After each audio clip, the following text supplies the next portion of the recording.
بنزیکبونا هلبجارتنین گشتیین ترکیه کار و خباتین پروپاگاندای نالیین سیاسی زیاده بونه.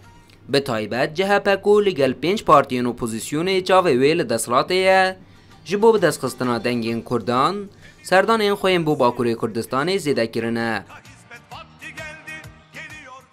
سروکی گشتیه جهپه کمال کلشداروغلو روژا سهشنبه لپارێزگەها خارپێتێ ڕاگەهاند تێدا دەسەڵاتەوان ده ڕێز لە هەموو باوەری و ناسنامەیان بێگرتن و کوردên باکوورê Kurdistanê bi salan e ji ber nasname ziman û bîrobaweriyên xwe rûbirûyî pirsgirêkên mezin dibin.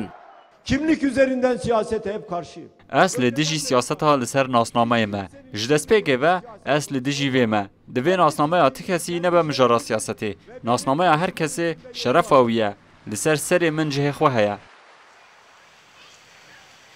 Di hilbijartinên sala 2023 Tirkiyeyê kartek serekeya di destaliyên siyasî de pirsa Kurd e.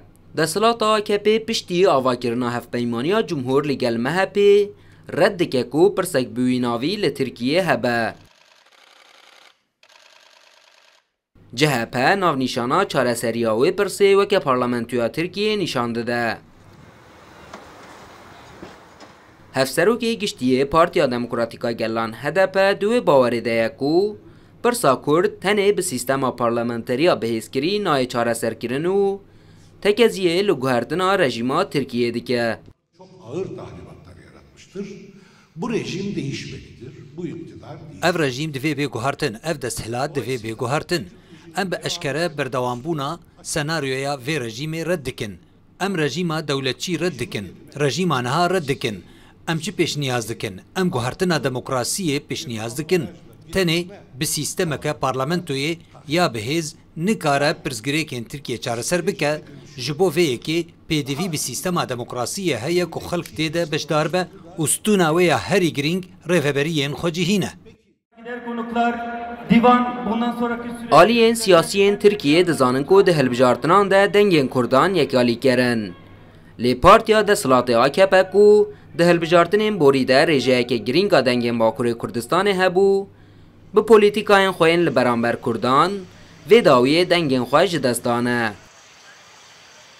Li gor rapirsiyeke ku heftiya borî navenda lêkolînên meydanî a sosyopolîtîk li 16 parêzgehên Bakurê Kurdistanê kiriye, rêjeya dengên AKP li gor hilbijartina sala 2018 ji sedî 9.1 kêm bûne.